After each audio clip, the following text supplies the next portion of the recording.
You ready for this? Yeah. I really should have written my notes a lot bigger. I can barely see it. What's going on, everybody? It's the Kings of Staten Island. Oh my god! Italian? Actually, yeah, I guess, but they really didn't I didn't feel like the New York accent was overwhelming in this movie. What's going on, everybody? Critic in the Comment Man here, back at you with another review. If you're with us for yet another video, drop a thumbs up down below. If this is your first time, give us a watch. If you like what we have to say, subscribe. We really appreciate it. As you can see in the thumbnambell, today we're a little behind the curve, but a movie that we were recommended by a fan The Queen of Manhattan. The King of Staten Island. This movie's been on Amazon for a little while. This one kind of flew under the radar for us, Chris. We really didn't have a huge interest in seeing this, and I gotta be honest, I'm just gonna come clean with this out the gate. I'm not a huge fan of Pete Davidson. Me neither. Yeah. I've seen his stand-up. And again, like, the dude's a famous comedian. He doesn't give a shit what we say. But I'm not a huge fan of his stand-up, and I went to UCF, and as you know, there was like this big thing on Facebook and whatnot for a while, or YouTube, where he did a show at UCF and then proceeded to just call everybody out for having their phones and telling everybody like they're a bunch of idiots and all that. I had no idea. He'd kind of rubbed me the wrong way in the past, but I gotta be honest, this was by far the funniest thing that I've seen him in, and I was very pleasantly surprised with this movie. So I agree. We say it in all our episodes, or at least we try to. We forget almost every time. This review is going to contain spoilers. So again, this movie's been out for a while. But if you haven't seen The King of Staten Island, click off now, go give it a watch, and then come back. Otherwise, we're going to be giving you a full review with spoilers. So that all being said, here we go. Chris, The King of Staten Island, what'd you think? Did you have any expectations for this one? And what'd you think after seeing it? I had literally no idea what the movie was about. I just knew that it was about, I knew that there were comedians in it, so I really, in my mind, the way I was perceiving what this movie was going to be was absolutely nothing like what this was like. Within the first few minutes, just watching him drive the car and close his eyes and stuff, I was like, oh, this is going to be like a real movie. Yeah. And yeah, it does, this movie does a very, very good job of bringing in the humor, and I don't know, man. There's some the pacing and the mix with the humor and the mix with like the real emotions that come out every once in a while. Well, it's got to have humor. I mean, this thing is loaded with big name comedians. I mean, Pete Davidson, like him or hate him, love him or hate him, he's a huge name, and he's a very famous comedian. Bill Burr, one of the probably the greatest comedians of all time. Not just that, dude, but Bill Burr's been like acting a lot. Like he was in Mandalorian. Yeah, he's a great actor. He was in The Mandalorian. Yeah, right. He's a great actor and just funny. I'm impressed with him. But he played a fairly serious role in this movie, and so did Pete Davidson. I mean, neither one of these people, I would say, their characters were overly comedic. No, the comedy was like real comedy. Comedy you would share with friends as opposed to like trying to make the audience laugh. The things they were throwing in their conversations are what were funny. They would throw some humor into these conversations that was pretty on the nose, but really good. I definitely found myself laughing a lot throughout this whole thing. So this story, I guess, I've seen enough of Pete Davidson to know that his dad really was a firefighter. I think he died in 9/11, I believe. And he wrote this, or was a co-writer of this story. So this is sort of his story, I believe. Wow. Kind of coming to light, coming to the big screen. Now, I think there were other writers and not just him, if I remember correctly. But either way, I think Pete Davidson was able to relate to this pretty well because he sort of lived this life. I think other than, where he becomes a famous comedian, I think growing up for him, this was probably fairly close to what he experienced. And I will say that the movie does, the only faults that I really had with this movie is that it really does kind of come off a little preachy towards the firefighters. But like, you know what I mean? Like, it feels like it's definitely a firefighting movie, which it is, and it's not. There's definitely some. I think you would appreciate it a lot if you were a firefighter or had some sort of relation to firefighting in some way. Definitely. I mean, a big part of this movie is firefighting, and because I think a big part of Pete Davidson's life, assuming his dad really was a firefighter who died, is firefighting. Obviously, yeah. And I'm not saying that it was like a bad thing. It's just it would have. The movie didn't feel like a movie about firefighters until like the last half, and so it just felt like this two different movies. There was an interesting kind of shift halfway through. But I'll get into that in a little bit because I can see that as a pro and a con. Yeah. I was pleasantly surprised with everybody casting wise. Pete Davidson, I didn't know if he was going to be good. Bill Burr, I knew was going to be good. Marissa Tomei, the aunt from Spider-Man, I knew she was going to be good. And then all of the side characters, of course. Machine Gun Kelly's in this again, man. We've talked about this before. He was the tattoo artist this time who wouldn't give him an apprenticeship. No fucking dude. Yeah. I knew I recognized him. Him. That's in funny. like the past 3 movies, I'm like, he's really making his transition into acting. We just saw him in Project Power. We've seen him in this. He was in the oh my gosh, the Motley Crue movie. I don't remember what that was called now. I watched it and that was really good too. Hot Tub Time Machine. Was he in Hot Tub Time Machine? No, but Motley Crue, a song by Motley Crue was. Oh yeah, I remember that. No, they did a Motley Crue kind of documentary film, and it was really funny, and it was cool, and he was in that. He did a great job in that. But we talked about him a lot. And then Steve Buscemi was in this. Yes. Maude Apatow, who was his little sister. It was Pete Davidson's little sister. I guess that's Judd Apatow's daughter, I suppose, because Judd Apatow directed this film. Okay. So I guess his daughter is an actress. I didn't know that. I'm not sure what else she's been in, but she was the sister. She was phenomenal. Yeah, she was. Dude, really, she was really convincing. Acting in this movie was fucking great. Yeah, it carried really it. It carried it big time. And the dialogue was funny. It wasn't overly funny, but I would prefer the level of humor that was in it to just stupid comedy that didn't belong. Yes, exactly. The short guy that they kept making fun of, I remember him. Igor? Yeah, that's right. I remember him in a lot of Disney Channel stuff. That's what my wife said when we were watching this too. He was on like Hannah Montana or something. That's what it was. I don't know. Yep. Yeah, he was. She said something. I hadn't seen him in it, but I knew he looked familiar. Yeah. Yeah, I was pleasantly surprised with this one. And again, I kind of had to put myself. I kind of just had to shut up and watch for a little while because again, I came into this really not liking Pete Davidson and.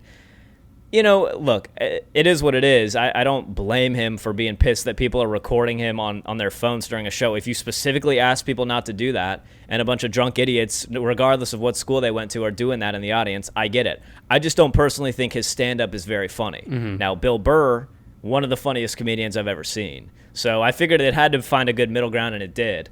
I didn't expect Bill Burr to be as convincing as he was, and I didn't expect Pete Davidson to be as convincing as he was. Yeah. Now, all around it. Do you know if Pete Davidson actually has ADD? I don't know, dude. I know he has Crohn's, and like he was dating Ariana Grande for a while. Just trying to spread awareness. Right, they broke up, and then I think all of Ariana Grande's fans started calling him Butthole Eyes because they were mad that he dumped Ariana Grande. Whoa.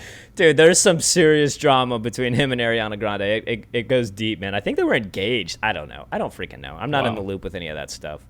But, I mean, I know he does have Crohn's. He's a crazy-looking guy. I mean, he's a crazy-looking dude. I don't know. I don't want to sit here and start ragging Pete Davidson and then talk about how much I liked his movie, but I don't know. I don't know if he actually has ADHD or not. Well, he did a very good job of like playing that weird, awkward,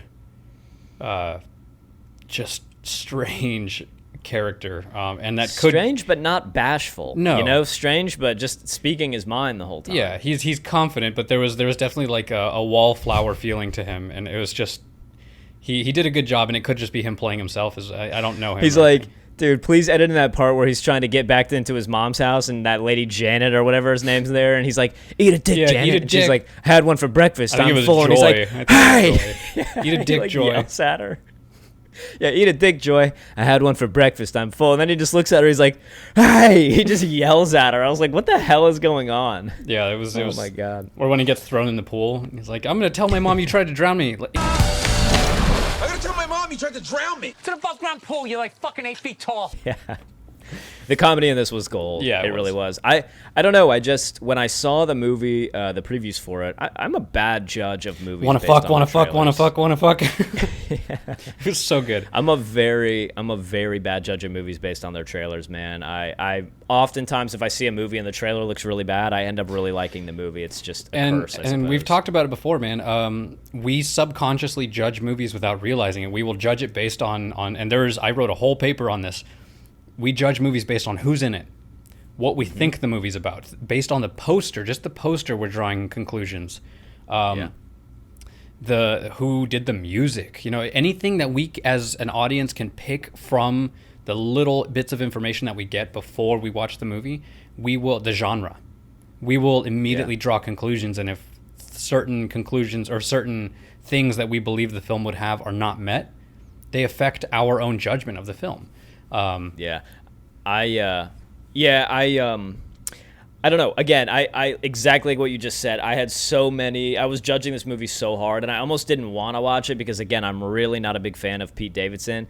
And then I got to a point where I was like, dude, just shut up and watch the damn movie. You know what I mean? He's never done anything to you. The guy's got a great career. He's worked hard, whatever. So once I finally sit down and shut up and watched it, honestly, I loved it. I would totally watch this again. I would recommend this movie. I really enjoyed this one. I appreciated that. Now that you kind of hinted at it earlier, I actually really appreciated the music in this. All the Kid Cudi references and the I don't know if you picked up on it, but there was some Red Hot Chili Peppers instrumental mixes going on in the background. It was pretty dope. Yeah, it was pretty dope. I appreciated it. I enjoyed it. Yeah, man. Like I said, the pacing was just great. It really did flow from one scene to the next, and it was. I was trying to, I was working on like some like Geico shit that I was trying to like get solved and stuff. Couldn't do it. I couldn't stop watching the movie. I just put my shit down and I was like, whatever. I'll do this later. I couldn't stop watching the movie. It was just so good when like everything, man. All the scenes were just well done, and I think a lot of it was improv. But there's something so real about the development of the characters in that he's slightly manipulative with the girl that he's dating. Yep. Not even slightly. He's manipulating her for sure. Well, and he's manipulating her, but then also they're all just sitting around at an abandoned orphanage playing basketball and fucking around. I'm like, who are these people? Yeah. And who are these girls that are just hanging out with them, with these low-life guys? But hey, I guess, they all kind of fit in, these Staten Island kids. I don't know what that life is like. Yeah. I mean, the acting was phenomenal. It really was. And I think a lot of it must have been improv because it felt real, the delivery. And, like, there were times when they were laughing, and I'm sure it was, real laughter. Oh, yeah. Well, when you got a cast of comedians and great actors and actresses. Whenever you have comedians, man, most of it is the comedians are great at improv. And so true. I feel like movies like this excel in their genre, in this niche, because they're just so good at being funny that they just like, hey, whatever you want to say, fuck it. These are the points you have to hit. Whatever, just go for it. And the actors, the comedians, they just do their thing, and they do such a good job. The pacing, like I said, is great. The story was really good because you feel for him. Even though he's not exactly a great guy, you really feel for him because you understand where he's coming from. You understand the shit that he's gone through. But then you also feel for his family that's having to deal with his bullshit. It's just bullshit. Yeah, I was going to say, you feel for him, but at the same time, it's like, all right, man, everybody goes through something. Yeah. No, not everybody loses their father or their mother at a young age, but at a certain point, you got to pull yourself together, and you're weighing everybody around you down. And there's nothing actually inhibiting you from getting out and doing something. It's just you're trapped in your own mind and your own anxieties and everything. And so I felt for him more as the movie went on. But in the beginning, I was like, this dude's just a lowlife, and his poor mom and sister. He smoked so much pot, man, like so much pot. But like when he was just watching cartoons and shit, I was like, dude, get off the couch. Like, dude, that was so funny when he's in the basement and they're all in the basement and that kid comes over to buy drugs. And he's like, I hate your brother. And you're like a little version of him. He's like, you guys are fucking pussies. And he just walks away.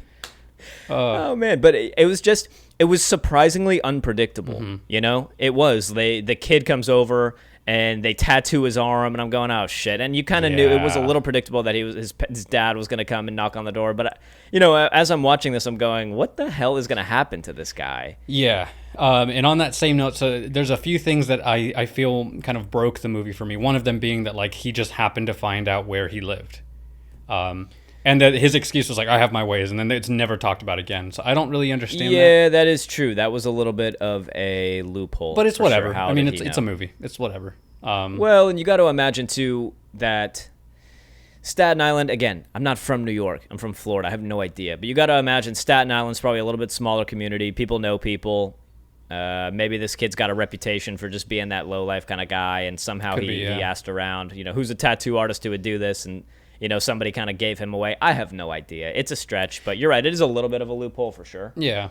And then the narrative itself, like you said, the movie was very unpredictable. And so the narrative kind of felt all over the place. Like the beginning, he's about to kill himself.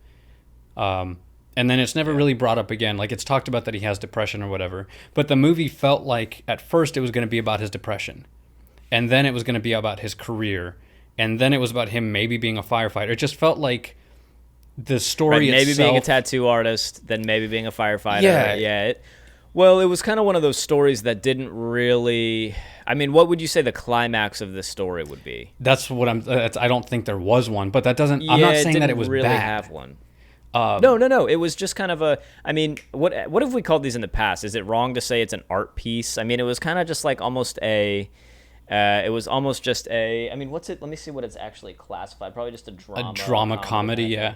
But yeah, it's just classified as a comedy, but I would say there's definitely a drama aspect to this. I don't know if I would just call it a comedy. And this is where I'm going to say that it could be a pro or a con. I think critics probably won't like this movie. I think they're gonna say things about its structure. But so like if you're going into this movie wanting a movie that has a beginning, middle, and end, you're probably not going to like this. But if you go into it wanting some laughs and go into it with no expectations, the movie feels like a slice of life. It feels like it's about him. Does. It's just about him dealing with shit. I like shit. that. Yeah, I like that. Well, and also if you know who Pete Davidson and Bill Burr are just as comedians, you're gonna get a kick out of this because it has so much of. I mean, they're the main characters really, and then Pete Davidson's mom. So if you know who they are and you enjoy their comedy, there's a little bit of both of them in there, and it really ends up being much funnier. Not that I expected it. I expected it to be somewhat funny, but again, having seen Pete Davidson stand up and really not caring for it, and I watch a lot of stand up, but not everybody's Dave Chappelle. All or he not does everybody's Bill is Burr. watch stand up, guys. It's literally all he does. I don't know, but going into it knowing what Pete Davidson's stand up is like, I was wondering how it was going to play in with Bill Burr. I didn't actually realize Bill Burr was going to be as big of a role in this as he was. Like when I saw him as the dad, I'm thinking, okay, this is his role. He's going to be in for this funny 5-minute conversation on the porch, and then they go off and do whatever. I didn't realize he was going to come back and be the main character in this. But the comedy ends up being phenomenal. And yeah, as we were watching this, even my wife was like, what's going, like, where's this going? What's the point of this movie? Yeah. And it is one of those films where I wouldn't really say there's necessarily a really obvious point. It just sort of, like you said, is a slice of life, and you're just interested because you're watching this character who is Pete Davidson kind of live and experience things as somebody in his weird situation would. It's sort of in the same sense of Honey Boy. I mean, you're watching somebody's life kind of unfold, and you're watching a piece of probably their most influential part of their life. And yeah, it's definitely funnier, but I know what you're saying as far as the tone of watching somebody's life. I mean, there are some sad moments in this. There are some kind of dark moments in this, but they don't really last. No. Not like in Honey Boy where the whole thing is pretty gloomy. I would say this is much more lighthearted, and that's why it's probably more considered a comedy. And it is. It's way more of a comedy than like a Honey Boy would be. But it is similar in that you are seeing the depth of somebody's life and their problems, and you do start to feel for them. You definitely do. I'm trying to... I could see this being one of those movies that people watch 30 years from now, like in the same sense that we watch I don't know, like Bill and Ted's Excellent Adventure or whatever. Like it just feels like one of those movies that people could watch because it's so quirky and so non-linear in the way that it is. I think the people that are still going to be watching this 5, 10, 15 years from now are the people that are into that comedy scene and really know who Bill Burr and Pete Davidson are. I think those are the people that would really enjoy this, but I think if you don't like Pete Davidson and you don't like Bill Burr somehow, then I don't know that you would probably love this movie. I mean, it is funny, but again, it doesn't really have that climax. It's kind of just going into Pete Davidson's life. His friends felt a little unnecessary to the story. They were funny. Yeah. They were just comedic. Yeah, I think they wanted to make this a comedy movie. I think they wanted to make this more so a comedy than a drama. That's why the darkness never really lasts for super long. Yeah, but it sucks because the way that it was shot and the story that they're trying to tell and stuff felt like it could have gone just one step further and made this movie fucking phenomenal. Like when they're talking about his dad, when they're all around with all the firefighters and stuff, and they're talking about his dad, it would have been great, I think, to see him shed a tear. And instead of talking about him doing coke. Well, I mean, even then, partying and all that. Talk about that, and then have him have that moment where he appreciates it, but instead they push that emotion away and said, okay, you don't need to go into it, like you don't have to turn into a girl or whatever they said, and then they just laugh, and then you cut to the next scene. But it would have been great to see a little more, just one moment where we get some emotion. But and it's funny that you say that, because I kind of feel the opposite way, and not because I think it would have made the movie worse, but because, again, me being bitter about Pete Davidson or whatever, dude, in all his stand-up and stuff, he's constantly talking about the fact that his dad died. It's like he uses that as a main source of his material. See, I don't watch. I've never seen this comedy. Yeah, I feel like personally it's just a little bit too played out. But, do you, Pete Davidson? It's clearly working. He's mega famous. Mm-hmm. But I just feel like it's kind of drawn out. It's a little too much. He talks about his dad every time. It's almost like he's playing on that pity. Mm-hmm. And he uses that as a source of a lot of his material, I feel like. So, again, once it started going into that, knowing a little bit about Pete Davidson, I'm going, okay, this whole thing is going to be a sob story about him and his dad. And I didn't know. That's kind of why I didn't watch it also, because I read the synopsis of it, the summary. And, it's, what's his name in the movie? Scott or something? Yeah, Scott. So Scott in the movie, Scott is struggling with his dad who passed away as a firefighter. Gotcha. I'm going, here we go. Like, this is just another story of him talking about his dad. But it was much more lighthearted because they didn't go so much into that. And I think personally that made me like it a little bit more. Right, because you have your own opinions already. See, I've never seen him in anything, so... It's just a personal thing. Mm-hmm. Yeah, that's just a personal thing. But I mean, clearly he has a very, very good career. Yeah, I mean, I think it was a good movie. It was funny. I think it could have been better if they had just taken that extra step. Because I'm not seeing it as a movie about comedians. That's not how I see it. Right. Because there was more emotion there. There was more to it than just a comedy. And so for me, it would have been a much higher score ultimately if they had just tried to make that reach, and then cut out some of the scenes with his friends because there literally was no purpose for them. Again, it just goes back to that weird narrative where like the scene where he's deciding to rob a store. Cool, that would have been a great scene if we had seen more of this build up to that, but like. It's not a story about him and these shitty friends that are going down this wrong path. It's not a story about him wanting to be a firefighter. It's not a story about him wanting to be a tattoo artist. It's none of that, but it's all of it. And it's this weird mix, and I just feel like there wasn't, again, a beginning, middle, and end. And if that's something that you're looking for in this, it's probably going to feel like a less fulfilling movie. Well, this was written or co-written and directed by Judd Apatow. And mistake me if I'm wrong, but isn't Judd Apatow the guy who did like the 40-Year-Old Virgin and a lot of other goofy comedies like that? Maybe. I'm not sure. I think he is, because it really was right in the middle where it could have been just a goofy comedy like the 40-Year-Old Virgin about all these guys hanging out and doing nothing with their lives and sort of just being duds.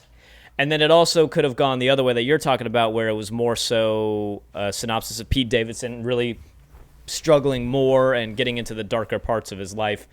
And so it just walked sort of a strange middle ground, but I enjoyed it. The comedy was good.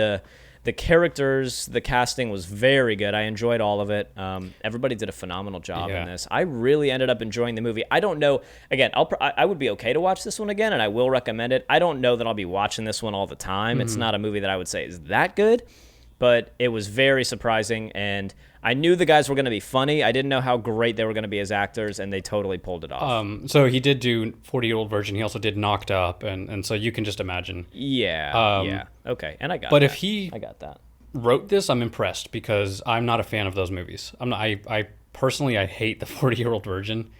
A lot of people love it. Really? Yeah, I'm not a fan of that movie. I do think it's pretty funny. I'm not. You know what it is? I don't like funny. Steve Carell. There's something about Steve Carell. I know. I'm sorry. There's something about Steve heart. Carell, which is why watching Space Force was so hard for me, but I did really like it. So with that said, because he did those movies and he was able to write this, I think the writing in this movie was pretty solid. It was just different. It was definitely more of an independent movie kind of feel. Again, where independent movies are more, they attempt new things. What the hell's the word I'm looking for? Experiment. They experiment with structure, with story structure, and that's what makes independent movies and foreign films so different. So I'm impressed with this if he's the one that wrote this. Again, the acting was great. Steve Buscemi, dude, this is the first movie I've seen Steve Buscemi in where I was like, wow. Like, he's not just playing some like homeless guy that, is in an Adam Sandler movie or whatever. I was like, wow, good for him for actually like having some They didn't depth. CGI his eyes even more like bugged out and like had him look even crazier. Yeah. So I really did I think Steve Buscemi was one of my favorite parts of this movie because all of those firefighters were great. The casting was I'm telling you, the casting was perfect. Yeah. It really was right where it needed to be. I enjoyed everybody's character. Dude, did you see Jimmy Tatro in this? Do you know who that is? The YouTube frat star guy who got real big like 5 years ago, I think.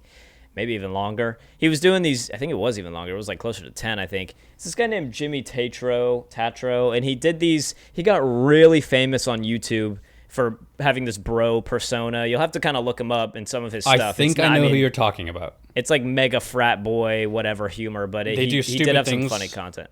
What's that? They do just stupid shit like jumping into pools and stuff like that. They're not really. They're more so they do stupid skits. Like they'll write up comedy skits. You'll have to see him on the cast list. He was one of the firefighter guys. Basically like the grunt before Pete Davidson showed up. The guy who was like emotional and they were ragging him about being emotional. It was him. I'm not a whole generation. I'm just a man with emotions. Yeah. Let's get into the scores for this thing. So the critic score for this was a 73%, which is lower than Mulan. So you can let that sink in. The audience score, however, was an 85%. You gotta hit me with that. Yeah, I know, man. We're gonna hit you with that for the rest of the movies we review this year, just as a reminder.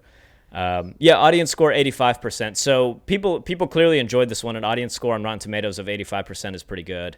And I did too. I enjoyed it. I'm up there as well, I think. So what do you think? The King of Staten Island, give us the rundown on your score, Chris. I think the cinematography was good. The characters, the cinematography was good in the sense that you didn't really notice it.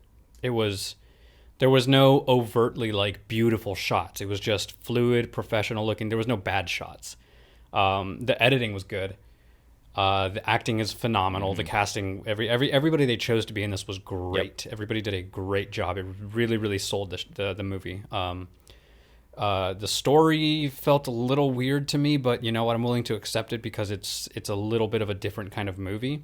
So I'm willing to write that off as more of a pro than a con, but it depends on who's watching. Right. It's a very quick, active, fast-paced movie. The humor is just like fucking like machine gun. It's just good.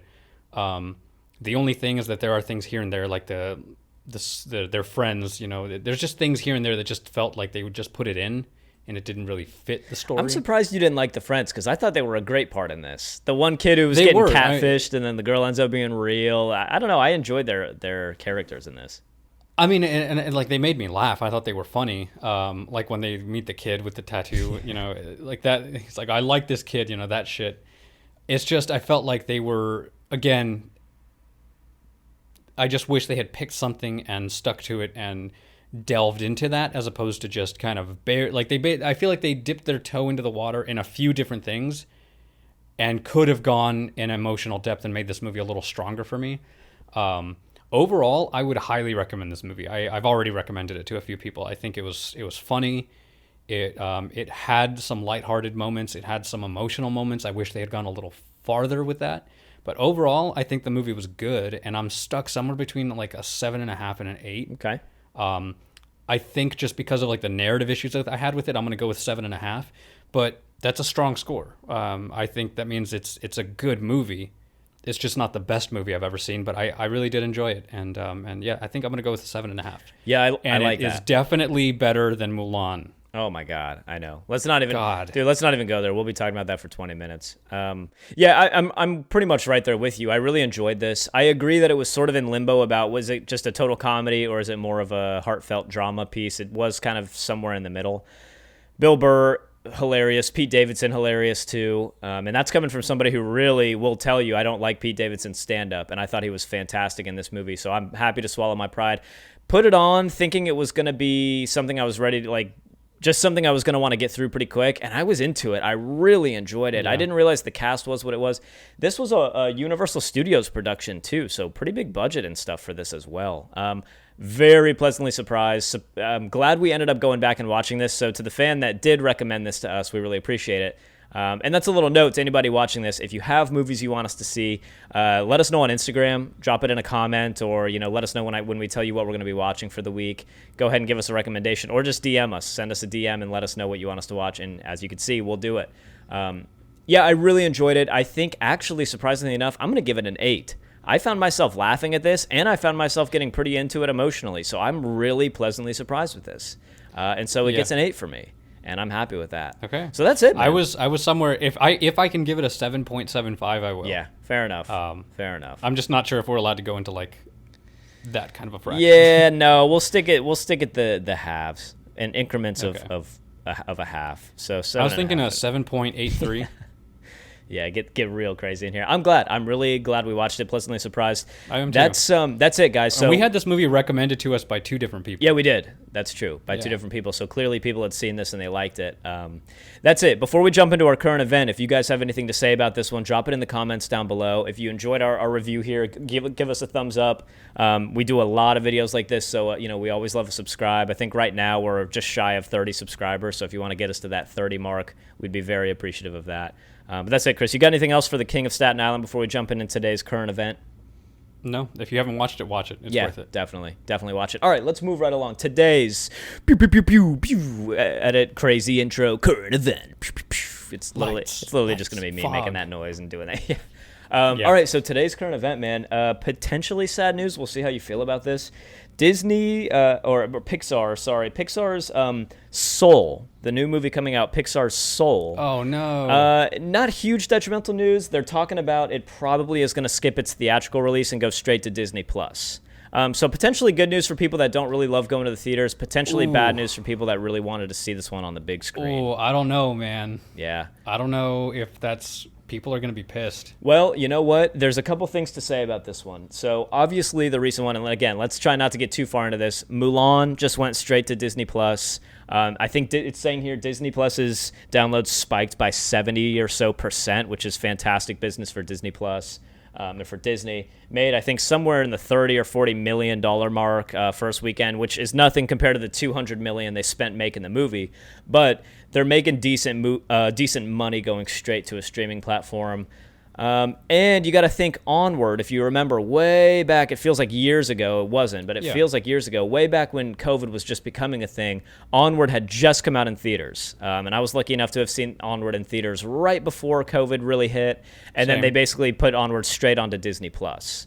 So this would be the second movie that Pixar's kind of having to either cut short or cut out completely of theaters and go straight to their streaming service. I just see it being a racially charged decision. I think that people could be very upset that the first film that Pixar does that is focused on, a black story is going to be something that, you know what I'm saying? Like, I just feel like people are going to be upset. I think that's a reach. I think that's a little bit of a reach. I don't think anybody's like, dude, AMC isn't even open in most places. So I think they know that if they try to put it out in theaters, it's just not going to, I think it's just business. But I mean, you make an interesting point. I had not thought of that angle at all. I didn't realize that the lead character in this was black. I forgot about that. I completely forgot about that. it's about jazz. I'm pretty sure the entire thing is about you're right. And so I'm glad that it's still being made and that it's still being released because good for Pixar for doing that. And Pixar has always been good about, again, Coco, they chose a whole Latin cast. Right. So they've always been good about, their cultural representation and stuff. But I think that I don't know. I think it's a risky. I mean, people were pissed. Just like that's still a thing with Mulan, and then the actors and actresses and stuff. How she posted her approval. Keep going. You're good. Oh, okay. Sorry, I had a little cut in video there. Hopefully, you probably won't even be able to see it. Yeah, and no, and you're right. But if this thing does go to Disney Plus, I can almost guarantee you they're going to charge for it the same way they did Mulan. I don't know if it's going to be $30 because they're not trying to appeal to that Chinese market like they were with Mulan, and maybe after the PR nightmare that was Mulan, they're not going to try to do that again. But sorry, I just had to put Do Not Disturb on. Somebody tried to call me in the middle of this. But if this does go to straight to Disney Plus, they're absolutely going to charge for it. I do not see this being like Onward where they just release it for free. I think that can of worms has been opened now, and so they're going to continue to do that moving forward. Yeah, I'm just worried because people were upset with the actress of Mulan for posting her support to the Chinese government, and I think it could be that same kind of thing. It could. If people want to make it that, it absolutely could. Personally, I don't see it. I think that's a little bit of a reach. I don't think Pixar is in any way a racist company, but I don't know that. No. I mean, I don't work there, but I would never pin Pixar with being racist. And again, I think that they're the opposite. I think they're very culturally sensitive. Yeah. The thing is, they got to make their money back is the problem. Yeah, I mean, I agree. I understand. And you're right. It probably is just business. It's just good business. It is totally just business. If they're not going to make money by putting it out in the theaters, they're just not going to do it. They're going to put it on Disney Plus and charge for it. I hope it's not $30, but you know what? Because it's a Pixar movie, I would so much rather have them charge $30 for this and less for Mulan. I think this will be. I think Soul looks, and it's funny because the trailers have been very vague. I think it looks phenomenal. I think it looks fantastic, and I don't even know that much about it. I think I would rather pay for a Pixar movie. I would rather pay $30 for a Pixar movie than any of the Disney remakes. 100%. That's not even a question. If anybody's debating that, I don't know. I don't want to insult people, but come on. I mean, Pixar is one of the few studios left that's putting out incredible original content. Yeah. Onward was really good. It was creative. It wasn't our favorite. We did a review of Onward. It was like, I think our first or second episode we talked about Onward. Yeah. So if you want to watch that, you can always go back and check it out. But I just I don't know. I mean, so how do you feel about this personally? Not in a political point, but just would you rather see this in theaters if you could, or would you rather watch it at home on Disney Plus right away? I would rather watch it in theaters if the world was normal and everything. I think Right, if it was safe. A movie like this, I think that one of the reasons they chose this to make a movie like this is because of the racial divide that has been growing in America. Yeah. I think that that's one of the reasons they made it, and I think a movie like this deserves the big screen or the chance to be seen on the big screen. And that's why I'm saying that it could be something that people will be upset about. I wonder if because a movie like Soul that would have been such a huge release. And I mean, Pixar's got to be fuming because this was going to kill it in the box office. Any Pixar movie that comes out, people flock to. Yeah. I think the only reason Onward didn't do quite as well is because it was right on that COVID timeline where people were getting a little bit scared to go to the theaters. But I don't know. I mean, a lot of people actually, I think, really like to just sit home and watch a movie, especially on a streaming service, especially brand new movies. People really like that. Not me. I'd rather go see it in the theaters. If it's just a personal thing, even if COVID was non-existent, it had never happened, and they released it in theaters, but also said, hey, as a promotion for Disney Plus, we're going to release it on Disney Plus the same day, so you had the choice, I'd still go see it in the theater, 100%. Even if it was the same amount of money, I'd still go. Yeah. The experience is just better.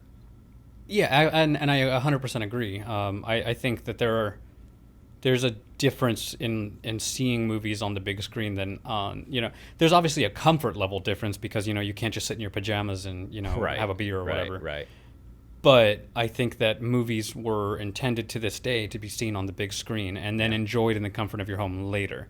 That's just my personal opinion, but that's where you get into the debate of whether or not movie theaters are dying at this point because people want that comfort. Oh, well, if they are dying, it's going to be now with everything going on. I mean, people not being able to go to them is going to be, it's going to be pretty harsh. But then again, you got companies like Netflix saying they want to start putting their Netflix originals in the theaters and then releasing them on Netflix.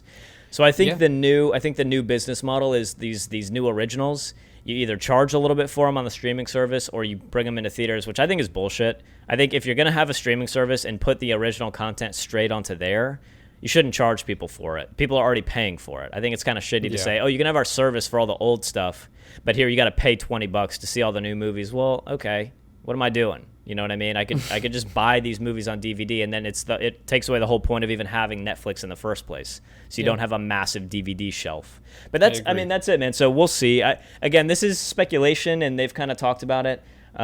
Disney or Pixar kind of was talking about whether they were going to release Soul in theaters or not. There's still some time, so we'll see how theaters like AMC do with the New Mutants, with Tenet. Bloodshot, things that are out right now. We'll see how they do. But that's it, man. I mean, that's our current event for today. Keep an eye out on Soul to see if it ends up going into theaters or if it just comes straight to Disney Plus. If it does come straight to Disney Plus, you can probably expect you'll be paying anywhere from $20 to $30 to watch it. Yep, for sure. Yep. That's it. You got anything else for today, man? No. Cool. That's it. That's it, man. Awesome. That's our current event. Oh, what do you got? What's up, man? Love you, bro. Hey, man. That's it, guys. That's our review of The King of Staten Island and our current event today, talking about Soul, if it's going to be in theaters or not. If you enjoyed the video, we really appreciate a thumbs up. Every little bit helps. We're growing over here very slowly but surely. More importantly than that, we're having a blast doing this. So one day we'll be watching movies in theaters again. So will you guys. The reviews will be a little bit more relevant. Thank you guys to who recommended The King of Staten Island. We really enjoyed watching this one. You know who you are. Yep, if you do know who you are. If you like the review today, drop a thumbs up. Go check out our other content. Give us a subscribe. We'd love to have you with us as one of the Critic and the Common Menites. No, we got to think of something more creative than that. We'll find something. We'll find something. Back to the drawing board. Cool. That's it. All right, guys. We really appreciate it. Larry, you're fired. That was stupid. We are out of here. Damn it, Larry. I knew we shouldn't have said that. See you guys.